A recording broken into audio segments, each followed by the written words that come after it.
ये chapter 10th जो है 8th क्लास का मेंसुरेशन, ये बहुत ही इम्पोर्टेंट टॉपिक है और बहुत इम्पोर्टेंट जो ये टॉपिक है, ये चैप्टर बहुत इम्पोर्टेंट है। इसमें बहुत से फार्मूलेज़ हैं, बेसिक फार्मूलेज़ हैं जो पूरी इस चैप्टर में इस्तेमाल होने वाले हैं। और फार्मूलाज के बगैर इसमें कोई भी एक्सरसाइज जो है वो करना बहुत मुश्किल है। तो आज हम देखेंगे इसके सम बेसिक्स, मेंसुरेशन का सम बेसिक देखेंगे कि कुछ बेसिक टर्म्स होती हैं और कुछ बेसिक फार्मूलाज होते हैं, हम उनको आज डिस्कस करेंगे। तो बिना वक्त गंवाए हम शुरू करते हैं। सबसे पहले मेंसुरेशन। अब मेंसुरेशन का मीनिंग क्या होता है हम देख लेते हैं। मेंसुरेशन का मतलब मेजरमेंट। तो मैंने सिंपल लिख लिया, मेंसुरेशन मीन्स मेजरमेंट, किसी भी चीज़ को मेज़र करना, नापना, नाप तोल, उसकी लेंथ, उसकी ब्रेड्थ, उसकी हाइट वगैरह। तो इसी का नाम क्या है? मेंसुरेशन। नाप तोल ही को मेंसुरेशन कहा जाता है। तो इसके आगे अगर हम चलते हैं, उसके बाद है पेरीमीटर। तो पेरीमीटर जो हमारा इसमें इस्तेमाल होगा उसको हम देख लेंगे कि पेरीमीटर क्या चीज़ होती है। तो आपके सामने ये डेफिनेशन है perimeter. Perimeter is the path और पेरीमीटर इज़ द पाथ और द बाउंड्री। पाथ कहें यानी लेंथ, या उसकी बाउंड्री कहें, दैट सराउंड्स ए शेप। के पेरीमीटर उस लेंथ को कहते हैं, पाथ का मतलब लेंथ को कहते हैं, या उस बाउंड्री को कहते हैं जो जो जो किसी चीज़ ने घेरी हुई होती है बाहर बाहर से, यानी उसकी जो बाहर से टोटल लेंथ होती है उसको हम क्या कहा जाता है, उसको क्या कहा जाता है? पेरीमीटर। या इसकी एक और डेफिनेशन भी हमने लिखी है आपके सामने, तो देख लीजिए वो डेफिनेशन क्या है।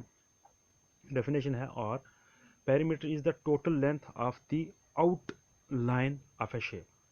Perimeter is the total length of the outline of A shape, कि किसी भी शेप की जो बाहर वाली जो टोटल लेंथ होती है उसको हम पेरीमीटर का कहते हैं। तो ये पेरीमीटर की हमने दो डेफिनेशंस जो हैं वो हमने लिख दी हैं आर करके।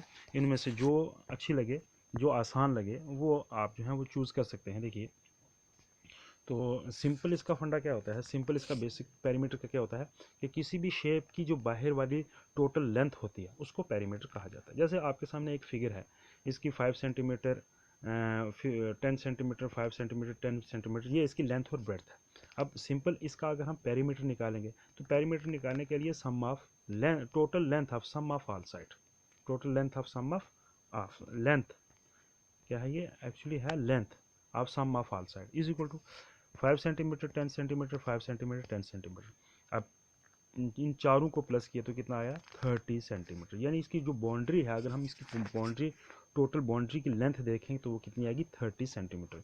इसी बाउंड्री की लेंथ को पेरीमीटर कहा जाता है। कोई भी फिगर होगी उसकी जो टोटल बाउंड्री की लेंथ होगी उसी को पेरीमीटर कहा जाता है। अब हम आ जाते हैं एरिया पे। तो अब एरिया क्या होता है? एरिया पेरीमीटर की तरह, अब एरिया ये होता है the space occupied by a flat shape और the surface of an object. तो कहते हैं, कहा जाता है कि जो एरिया होता है वो ये होता है कि कोई भी चीज़ ने जो टोटल जो जगह घेरी हुई होती है, ऑक्युपाइड, ऑक्युपाइड का मतलब घेरना होता है, कि किसी स्पेस का मतलब जगह, किसी शेप ने, किसी शेप ने या किसी ऑब्जेक्ट ने, किसी चीज़ ने जो टोटल स्पेस घेरी हुई होती है, तो जो उसके नीचे आती है या जितने एरिया में वो चीज़ आती है, वो ऑब्जेक्ट आती है, उसी को एरिया कहा जाता है। फॉर एग्जांपल, आपके सामने मैंने ये एग्जांपल एक दी है, जो ऊपर दी है पेरीमीटर में वही दोबारा फिर मैंने लिख दी है। इसके देखिए, इसकी लेंथ है 10 सेंटीमीटर और इसकी ब्रेड्थ कितनी है? 5 सेंटीमीटर। अब इसका एरिया निकालेंगे। एरिया कितने निकालें? एरिया है is equal to length multiply breadth is equal to, area क्या है? 5 लेंथ है, लेंथ मल्टीप्लाई ब्रेड्थ, तो that is equal to 5 multiply 10। एक की इसमें से लेंथ है, एक क्या है? ब्रेड्थ। ब्रेड्थ होगी 5, लेंथ होगी 10, तो ये 5 10 द 50 स्क्वायर सेंटीमीटर। तो इस तरह से एरिया भी हमने निकाल दिया। एरिया कहते हैं किसी ऑब्जेक्ट, किसी चीज़ ने जितनी जगह घेरी हुई होती है टोटल, या जितनी जगह में वो चीज़ आती है उसको एरिया कहा जाता है, या उस ऑब्जेक्ट की टोटल स्पेस जो होती है उसको एरिया कहा जाता है। तो ये हो गया एरिया के बारे में। तो अब हम आगे चलते हैं, इसके सम बेसिक्स फार्मूले होते हैं तो उसको देखते हैं। क्या होता है वो कि बहुत सी अलग अलग ऑब्जेक्ट होते हैं, अलग अलग चीज़ें होती हैं, उनकी अलग अलग क्या होते हैं एरिया या पेरीमीटर निकालने के फार्मूले होते हैं। अब हम some important basic important formulas को डिस्कस करते हैं। जैसे आपके सामने ये शेप है, ये है एक रेक्टेंगल। अब रेक्टेंगल कैसी होती है? जिसकी लेंथ ज़्यादा हो और ब्रेड्थ कम हो, इसी फिगर को हम रेक्टेंगल कहते हैं। अब इसका देखिए दो चीज़ें हम मैं यहाँ आपको बताऊंगा, एक पेरीमीटर होता है, एक क्या होता है एरिया। अगर रेक्टेंगल का पेरीमीटर निकालना होता है तो इसका फार्मूला आपने सिर्फ यहाँ पर फार्मूलाज को देखना है, इसको जहन में रखना है। अगर रेक्टेंगल का पेरीमीटर निकालना हो तो उसके लिए यहाँ पर फिगर में क्या है, इन्होंने लेंथ दी है बी और ब्रेड्थ दी है ए। तो फार्मूला इन्होंने पेरीमीटर निकाला है इसका क्या, 2 × A + B। 2 यानी ए का मतलब ब्रेड्थ प्लस लेंथ या लेंथ प्लस ब्रेड्थ, ये कहा जाता है। इस तरह से हम रेक्टेंगल का पेरीमीटर निकालते हैं। अगर इसी का एरिया निकालना हो तो ये है A × B, यानी लेंथ मल्टीप्लाई ब्रेड्थ या ब्रेड्थ मल्टीप्लाई लेंथ। तो इस तरह से रेक्टेंगल का हम पेरीमीटर भी निकालते हैं और एरिया भी निकालते हैं। फॉर एग्जांपल इसकी अगर एल हो लेंथ और बी हो ब्रेड्थ तो क्या हो जाएगा, 2 × लेंथ प्लस ब्रेड्थ। ठीक है, पेरीमीटर और एरिया क्या हो जाएगा, लेंथ मल्टीप्लाई ब्रेड्थ। तो ये चाहे कोई ए बी कहे या एल एल बी कहे तो वो कोई फर्क नहीं पड़ता, बेसिक है कि किस तरह से निकालते हैं। अब हम आगे चलते हैं, इसके स्केयर का देखते हैं। स्केयर में क्या है, स्केयर में इसमें साइड दी हुई है, साइड क्योंकि स्केयर की सारी साइड आपस में इक्वल होते हैं, तो ए लेंथ भी ए ब्रेड्थ भी है।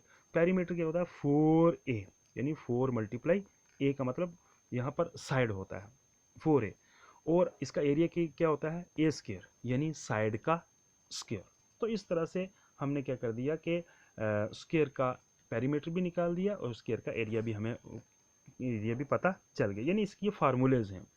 4 अगर कोई साइड करेगा तो भी क्या हो जाएगा, पेरीमीटर है, और अगर साइड का स्केयर करेगा तो भी उसका एरिया निकल जाएगा। तो ये सिर्फ लिखने का एक जो है अलग अलग लिखते हैं।